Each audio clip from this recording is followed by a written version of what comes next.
सो even warehousing important हो जाता है for the inventories and for again supporting the expansion and growth of manufacturing industries in India.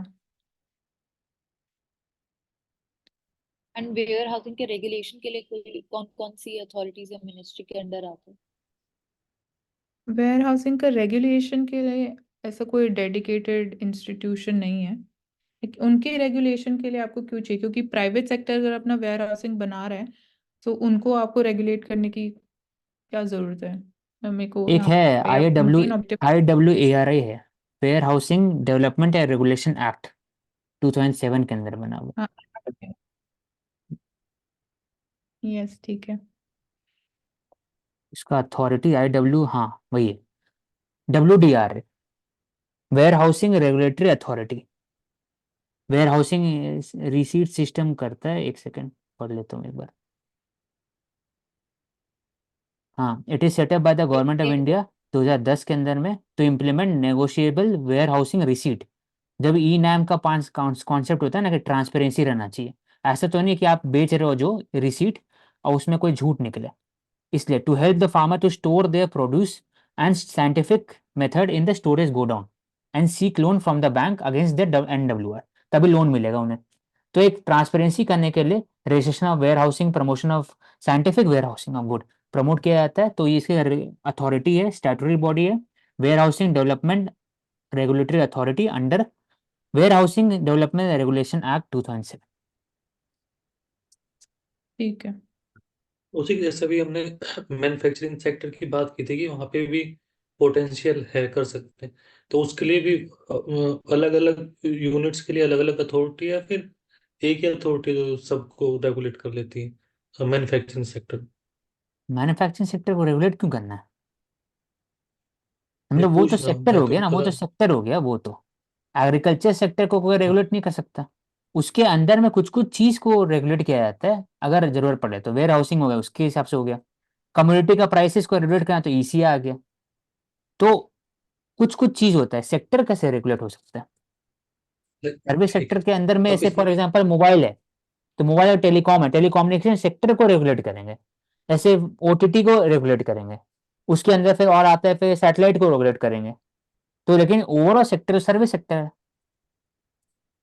अब समझ वो ही कह रहा था, हम्म, तो इनकी जो यूनिट्स होंगी उनके पर्टिकुलर अलग अलग रेगुलेटिंग अथॉरिटीज रहती हैं। अब हाँ। बेसिकली जैसे आज का कोई आम आदमी, हमें समझाना उसे, जैसे हम करंट न्यूज पढ़ रहे हैं कि यहाँ यहाँ पे संभावना है, इन क्षेत्रों में आप स्टार्टअप के आइडियाज देख सकते हो मैन्युफैक्चरिंग सेक्टर में, जहाँ गवर्नमेंट PLI देती है।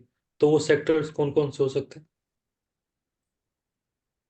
46 सेक्टर है। आप एक बार लिस्ट आप जाके देख लेना एक बार ऑनलाइन सर्च करके। ठीक है, ओके।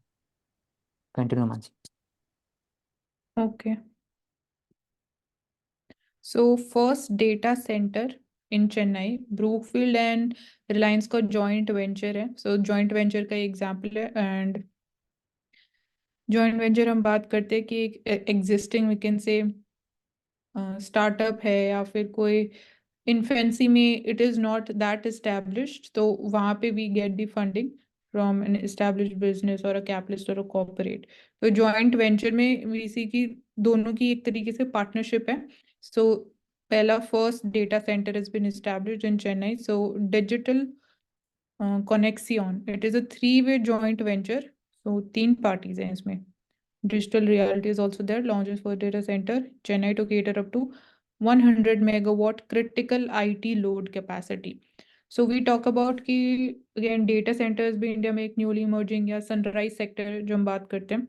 So data centers का जो concerns हमने पहले डिस्कस किए कि इंडिया का क्लाइमेट जो है, क्या डेटा सेंटर्स को वो सूट कर सकते हैं या क्या ऐसी कोई टेक्नोलॉजी है जो हीट जनरेट होगी, उसको हम कैसे मैनेज, उसको कैसे रेगुलेट करेंगे। तो that is important. And even जब हम बोल रहे हैं कि डेटा प्रोटेक्शन लॉ में डेटा लोकलाइजेशन, तो इसके लिए हमारे पास डोमेस्टिक इतना इंफ्रास्ट्रक्चर है तो अभी नहीं है currently. So we are developing data centres for that कि लोकली हम डेटा स्टोर कर पाए। एंड देन यहाँ पे एक बड़ा कंसर्न भी ये भी रहेगा ई वेस्ट का। तो ई वेस्ट डिस्पोजल,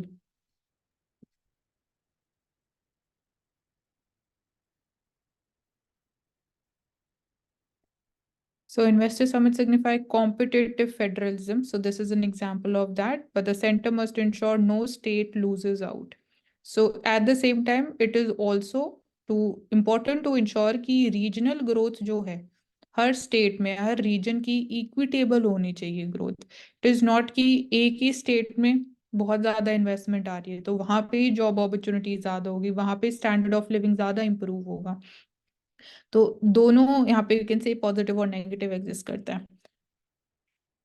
तो तमिलनाडु ग्लोबल इन्वेस्टर मीट की बात हो रही है. Recently we saw it in even Gujarat investor summit हुआ, या हम बात करते यूपी में भी हुआ. तो different states organize करते, they are marked for investments in frontier areas. So solar modules, wind turbines, hydrogen electrolyzers, lithium ion storage, semiconductor wafers. तो ये frontier areas है जहाँ पे states are seeking कि यहाँ ज्यादा investment आए हमारे पास, because ये सारे हम बोल सकते हैं एक तरीके से foundational raw materials हैं जो आगे और supplement कर सकते हैं in terms of the growth.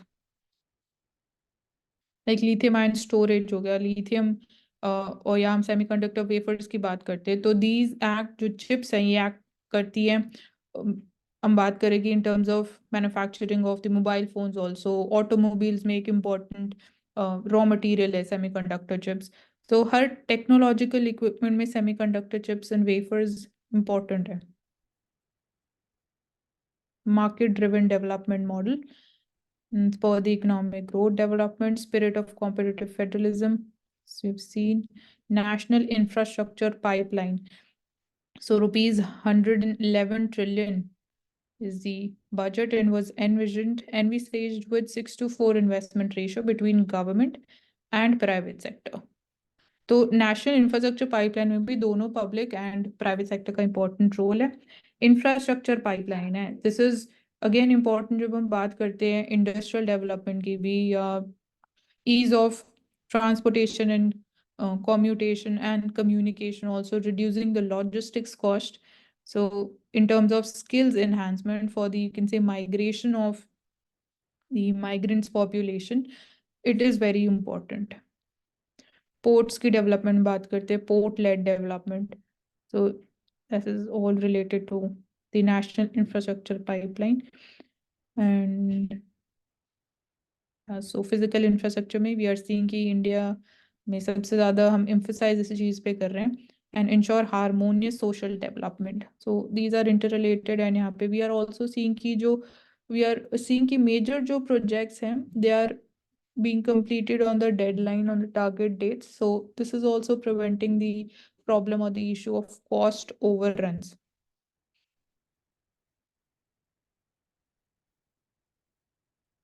So Lakshadweep needs a supply side focus. So ये तो हमने बात कर ली कि लक्षद्वीप को as an alternative to Maldives जो हम प्रोजेक्ट कर रहे हैं, प्रमोट कर रहे हैं. So but supply side focus करना भी इम्पोर्टेंट हो जाता है कि क्या वहाँ पे इतनी टूरिस्ट मैनेजमेंट कैपेसिटी है कि जो टूरिस्ट बर्डन हम बोल सकते हैं कि क्या उसको मैनेज किया जा सकता है with in the given capacity. क्या इतने वहाँ पे रिजॉर्ट्स डेवलप्ड हैं, क्या उनकी सेफ्टी के लिए इतने मेजर्स लिए गए हैं ऑलरेडी करंट सिचुएशन में. तो इसलिए यहाँ पे सप्लाई साइड फोकस की बात हो रही है कि इतना फूड है वहाँ पर. So at the same time conservation of the environment is also very important. So Lakshadweep, it is a union district, smallest union territory of India, Lakshadweep. So it was formed in 1956. Lakshadweep means 100,000 islands. So it is the archipelago of 36 islands. So there are coral atolls अगर हम nature of islands की बात करते हैं. So Malayali Muslims, they form the major population. Lakshadweep's Malayali Muslims, contributing to the cultural mosaic with their language, cuisine, and religious traditions. So no official GDP they are available for the island. So again now this will become very important जब हम tourist promotion की बात करते हैं. तो they should have this इतनी capacity in terms of having that data, उसको analyze करना, उसको collect करना. And सबसे पहले तो listing of data important हो जाएगा. तो coral reefs, clear blue waters, how we can promote even blue economy, blue tourism we can say. So need of the hour is to focus on the supply side. तो industries, tourism supplying industries, accommodations, transportation, restaurants, recreation, and culture. So Tata Group has recently declared its intention to establish 2 luxurious resorts there. Taj would be also building there. World-class destinations. Internationally भी हम इसको कैसे एक tourist hotspot की तरह develop कर सकते हैं, तो again it is very important. It should be emerging as now a responsible beacon of responsible tourism, balancing growth with environmental conservation.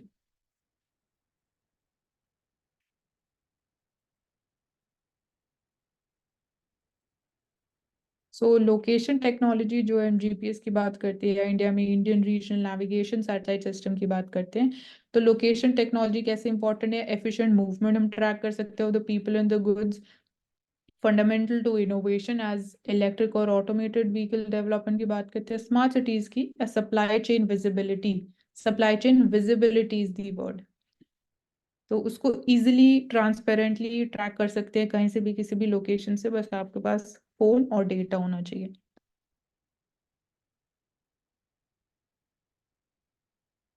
Okay, why Darjeeling lies in West Bengal and not the Sikkim state? So Darjeeling we say कि it forms the part of the Chicken's Neck corridor जो northeast India और mainland India को connect करता है। And why West Bengal? So Darjeeling comes ले from लेते the Mansi इसको typical dot. एक बार ठीक है। कि first of all important PT के लिए इम्पोर्टेंट है कि railway, Himalayan railway is a UNESCO world heritage site, तो ये इसको ले लेना। सेकंड इज कि कैसे, क्यों दार्जिलिंग को बनाया गया था बंगाल का पार्ट। तो फर्स्ट ऑफ ऑल 1841 के अंदर में the east India company was paying Sikkim, तो 1841 में देखते हैं तो ये 1816 के बाद का है ये। तो ट्रीटी ऑफ सिगौली जब साइन हुआ था नेपाल के साथ, सिक्किम मर्ज किया गया था ब्रिटिश इंडिया के अंदर में, और उसके बाद फिर साइड का जो एरियाज है विद कुमोर हिल्स वो भी इंक्लूड किया गया था ब्रिटिश इंडिया के हिसाब से। तो 41 का बात है। It was paying 3000 rupees per year for Darjeeling which was raise to 6000।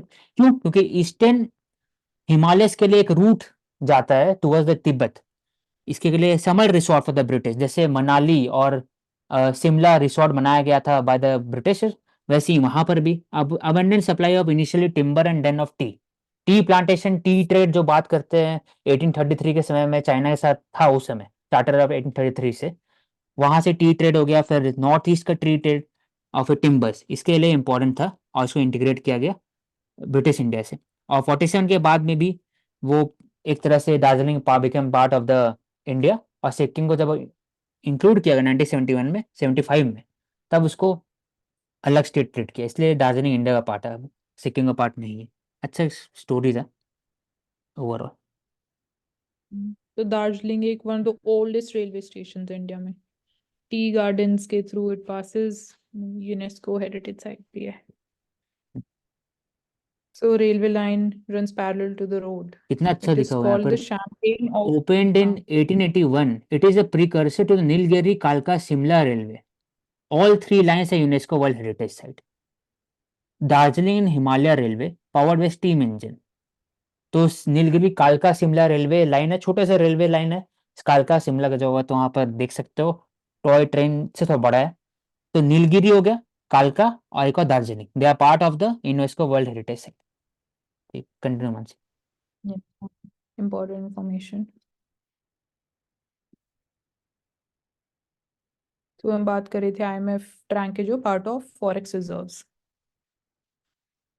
So recently US and UK they have carried out strikes against the Houthis in Yemen, so an airstrike takes off too. So India is not a party to this.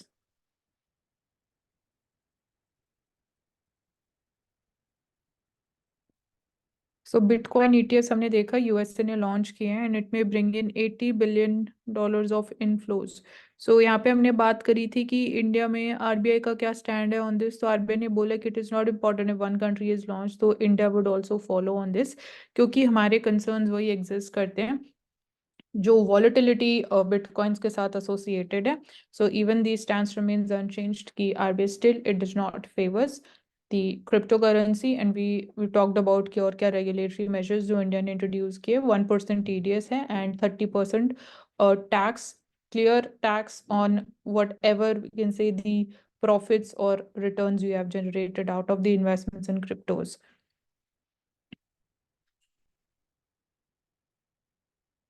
And even ETFs और mutual funds के बीच में difference हमने बात कर ली है. Then global trade research initiative Indian regulation की बात करें तो with new US action which has broad ranging ramifications on global capital flows. So price of gold, foreign trade, it may not be possible for India to live with no crypto regulation. तो यही है कि आप completely cryptos को ban नहीं कर सकते हो बट रेगुलेट करना इंपॉर्टेंट हो जाता है. तो that is why we have also introduced the regulatory measures.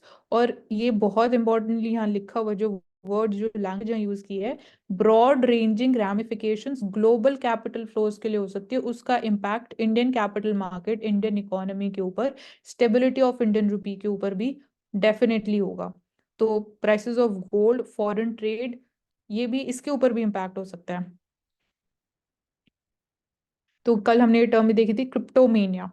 तो इंडिया सेज कि we do not want a cryptomania due to highly speculative nature जो है करेंसी का. So it can bring, we can say instability create हो सकती है India के financial system में. So India may consider adopting the regulatory sandbox approaches. So sandbox जो approach होती है, it is associated with regulation. इस पे prelims में question आ चुका है. Allowing for the controlled testing of the crypto related products and services. So यहाँ पे भी we can say कि इंडिया की wait and watch kind of approach है. Gradually we are coming up with the regulations. We are coming up with the new ideas related to cryptocurrencies. तो important है. Alternative investment funds, so their regulation. Firstly, SEBI is the regulatory body for that. And this came in with the amendments to the PML Act, Prevention of Money Laundering, Maintenance of the Records Rules 2005. So for the investor onboarding, यहाँ पे कुछ changes किए गए हैं. Like seeing कि the norms laid down the criteria for onboarding the investors, whereby the AIFs, they are allowed to garner the funds from any type of investor, Indian भी हो सकते हैं, foreigners, NRIs, through the issuance of units. So not listed in the sanctions list by the United Nations Security Council.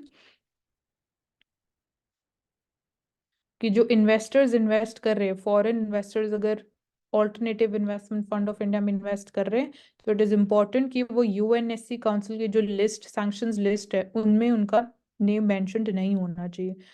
And financial action task force में again जो investor है should not be a resident of the country which is again under the list of the Financial Action Task Force blacklist as having strategic anti-money laundering, combating the financing of terrorism deficiencies.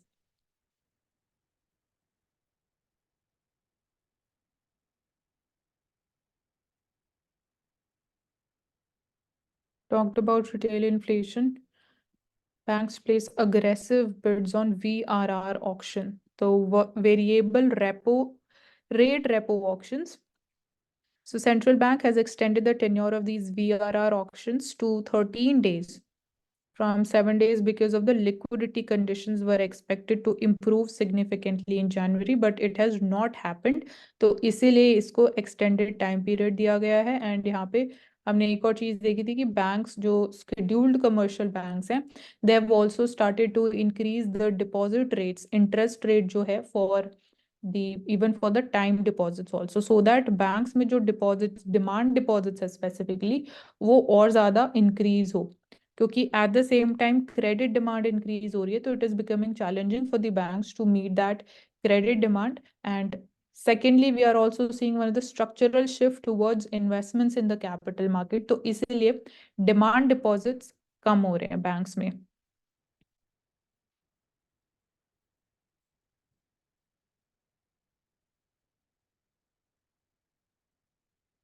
तो Dhanlaxmi bank, Punjab and Sind bank पे RBI ने fine लगाए हैं because of again not complying with the regulatory measures, KYC directions specifically follow नहीं किए।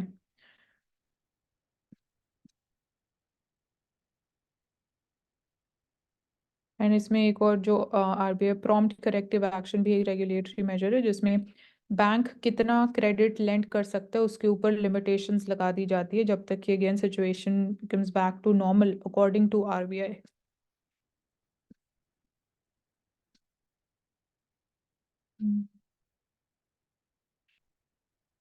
Okay, now we can take up Times of India.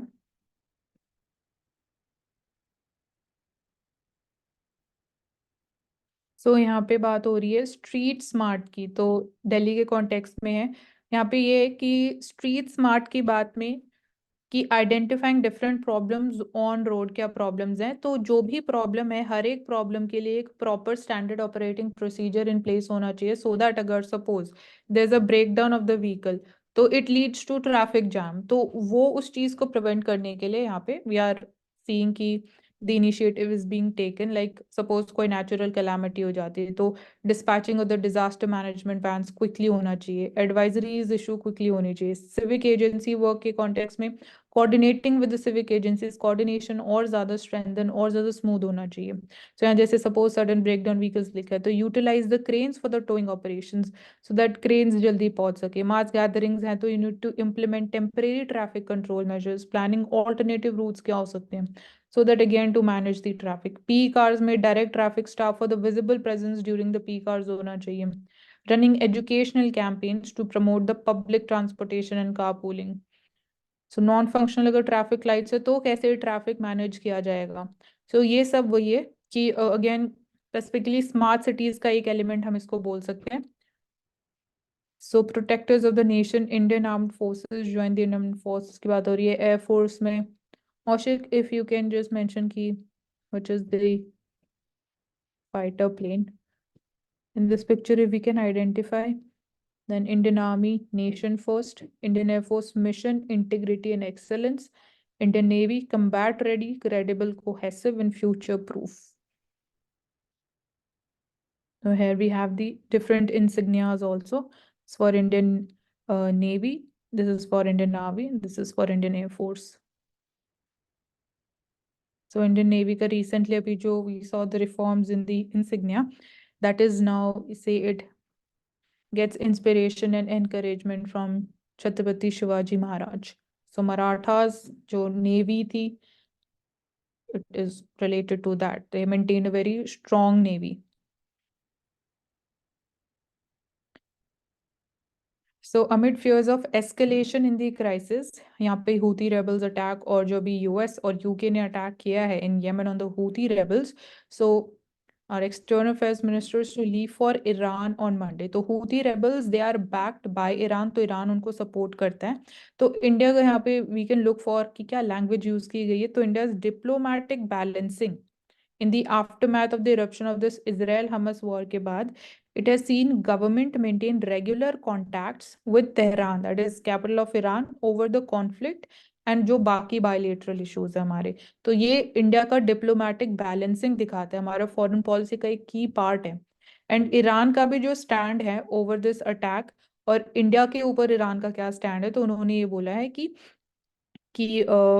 Basically India has strongly backed freedom for the navigation in the Red Sea. तो ये Iran का कहना है कि India के पास फ्रीडम है of navigation in the Red C.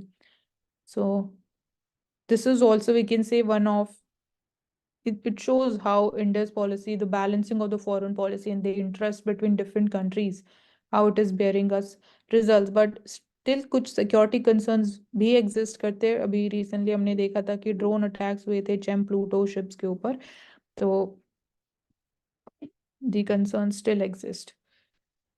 So the CEO makes voluntary disclosure on son's murder, तो term यहाँ important जो voluntary disclosure एंड आर्टिकल 20 जो पार्ट ऑफ फंडामेंटल राइट्स है वो बोलता है कि सेल्फ इंक्रिमेशन जो है उसको एडमिट नहीं किया जाएगा, बट अगर यहाँ पे वॉलेंट्री डिस्क्लोजर है तो it would be admitted as an evidence. तो यही हमारे लिए इंपॉर्टेंट है यहाँ पे। एंड जैसे कल हम बात कर रहे थे कि earth is warming faster than ever in its history, तो even in terms of the dietary habits, it is impacting on them. Like mitigations include India's vegetarian diet. So this is, we can say, one of the impacts of even rising in the warming temperature. So here we see, apart from this, यहाँ जो research की गई उसके बाद उसके ऊपर पूरा discussion है। इंडियन मॉनसून के ऊपर उन्होंने रिसर्च किया है, तो the two are this related, this become settled, Indian monsoon settles. तो यहाँ over India the summer was the cause of the Mediterranean summer climate. तो मेडिटेरेनियन समर क्लाइमेट और इंडियन मॉनसून भी इंटर रिलेटेड है। And with the global warming, rainfall will become heavier because warmer air holds more water. So rainfall will become more heavier. So we need to be again prepared to deal with the urban flooding at the same time. And even talk about cloud burst. So landslides की हम बात करते हैं. So the same rainfall event is likely to be at least 50% stronger. So positive feedback इसकी वजह से where it intensifies, positive feedback is going to more strengthen coming times.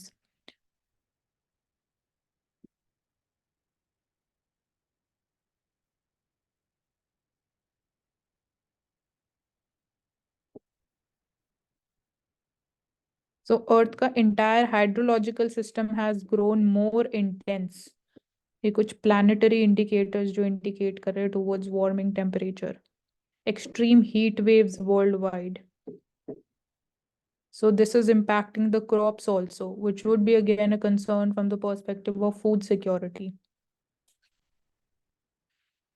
So one again हमने 2023 में बहुत सारे रिफॉर्म्स देखे capital market में India में जो हुए, तो वी आर सीइंग कि जो इन्वेस्टर बेस है that is been expanding. Mutual funds में मेजर ग्रोथ हमें देखने को मिली व्हेन वी सी कि we have hit the target और made a record of 50 trillion rupees of assets under management.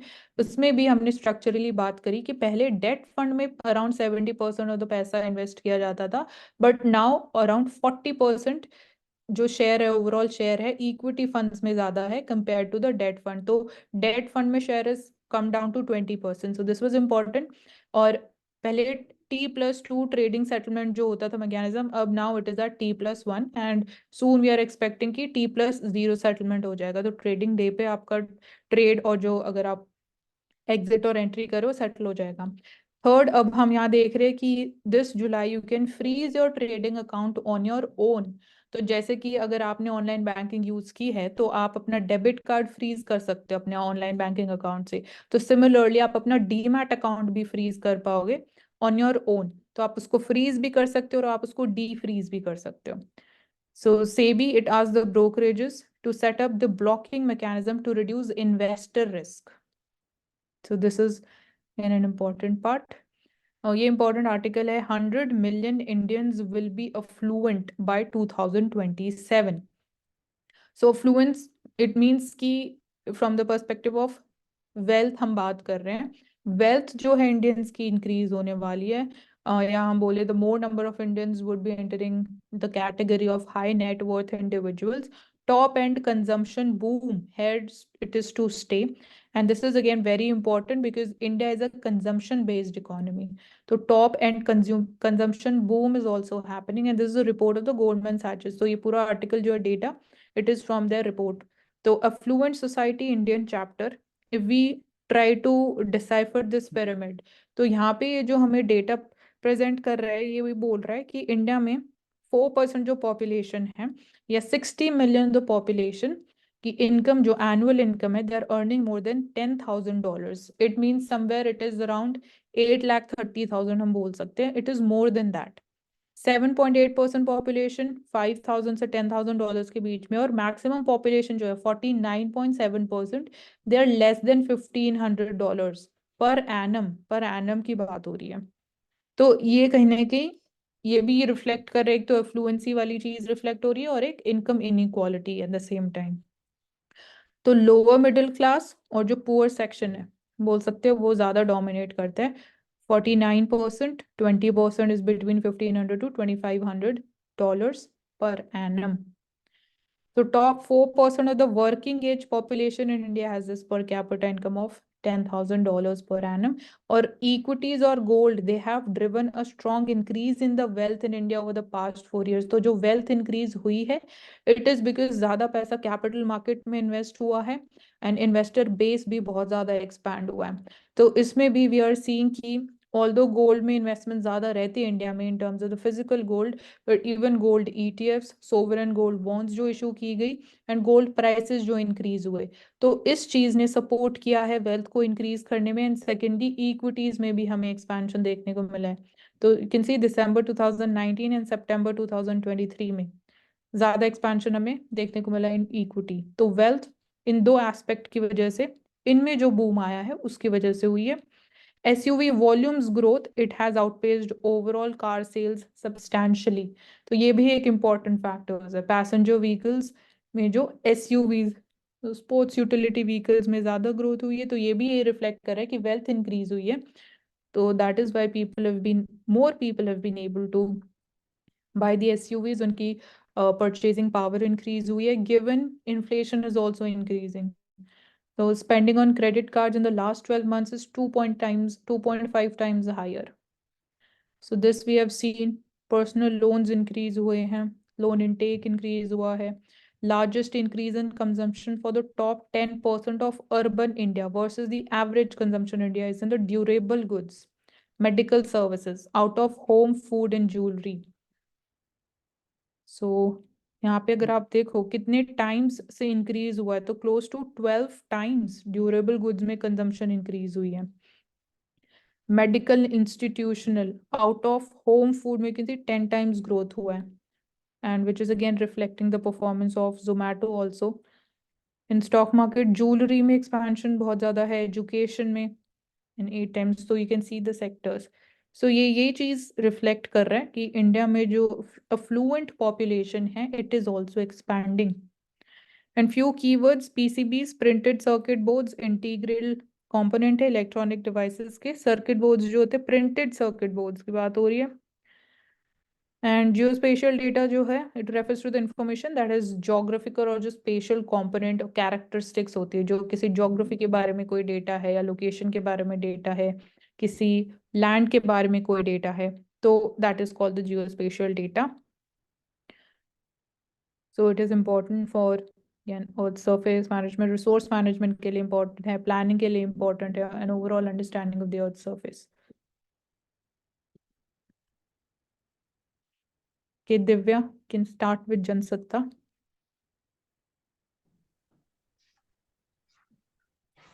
यहाँ पे कि प्रधानमंत्री ने बोला है कि परिवारवाद की जो राजनीति है उसको परास्त करने में युवा ही सक्षम है. जो हम देखते हैं कि नेपोटिज्म या भाई भतीजावाद देखने के लिए मिलता है, उसके लिए जो इनिशिएटिव वो युवा को ही लेना पड़ेगा, उन्हें सक्रिय होना पड़ेगा राजनीति में, और तभी उस चीज को हम खत्म कर सकते हैं. उसके अलावा उन्होंने वोट के बारे में बात की कि वोट देना महत्वपूर्ण कार्य है और उसके लिए जागरूकता हो. जब हम वोट की बात करते हैं तो हमें 18 साल की उम्र से उस अधिकार का प्राप्त हो जाता है, 1 वोट 1 पर्सन. नासिक में स्वच्छता मुहिम में शामिल हुए प्रधानमंत्री.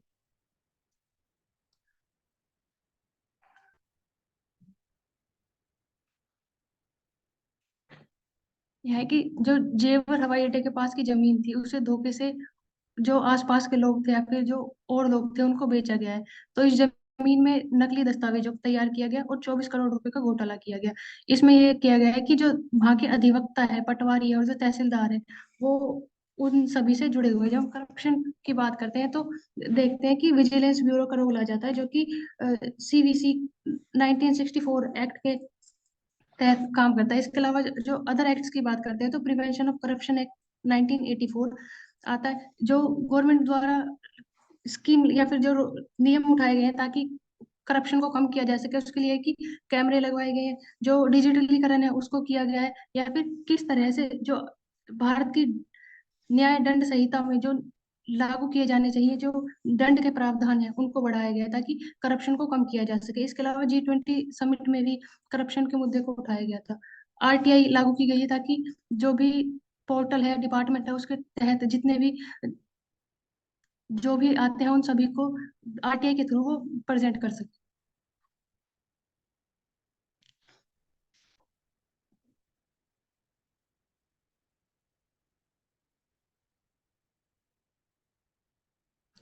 लोक सेवा और सुशासन का चेहरा। यहाँ अगर हम सरदार वल्लभ भाई पटेल जी ने कहा था कि अगर प्रशासन प्रणाली का कोई विकल्प नहीं है तो संघ चल जाए, अगर आपके पास इससे अच्छा है कि अखिल भारतीय सेवाएं ना हो।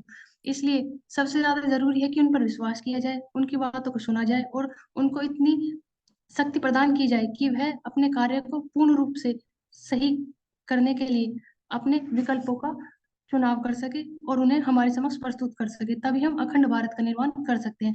इसी दिशा में देखा जाता है कि 1946 में जब आईएएस और आईपीएस का उद्भव हुआ था, उसके बाद से ही निरंतर बदलाव किए गए हैं।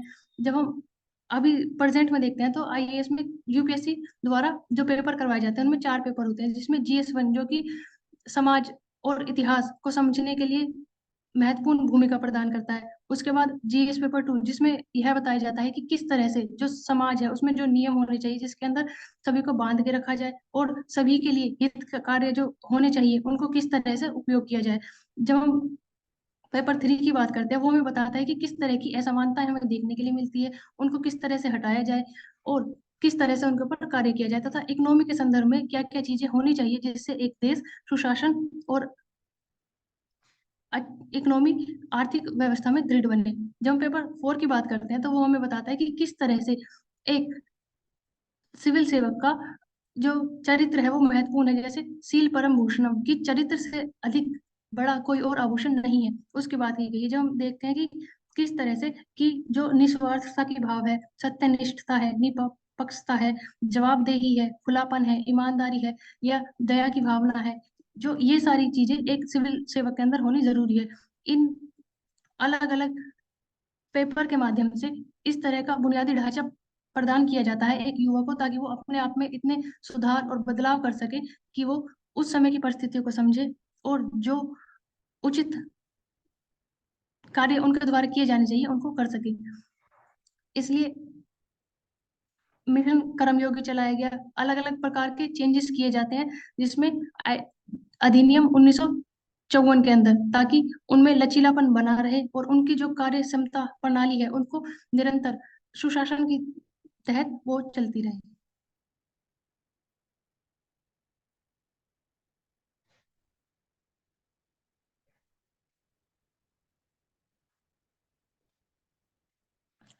कल्पमेधा। चालबाज और धूर्त को सबसे अधिक परेशानी उस समय होती है जब उसका पाला किसी सच्चे आदमी से पड़ता है। कॉल्टन। कौशिक।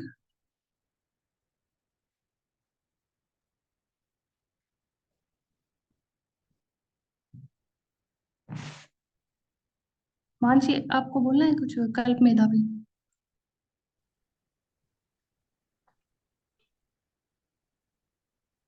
इसमें हम बोल सकते हैं इलेक्शन के लिए अ, हमेशा कहा जाता है कि क्रिमिनलाइजेशन ऑफ पॉलिटिक्स हो रहा है, तो वो जीत जाते हैं। लेकिन जब एक रेगुलेशंस लिए जाते हैं, डायरेक्शन निकाली जाती है इलेक्शन कमीशन के द्वारा, सच्चे उनकी साइट्स पर दिखाई देते हैं, फिर सच्चे सेवा से जो लोग काम करना चाहते हैं वो पॉलिटिक्स की तरफ आते हैं।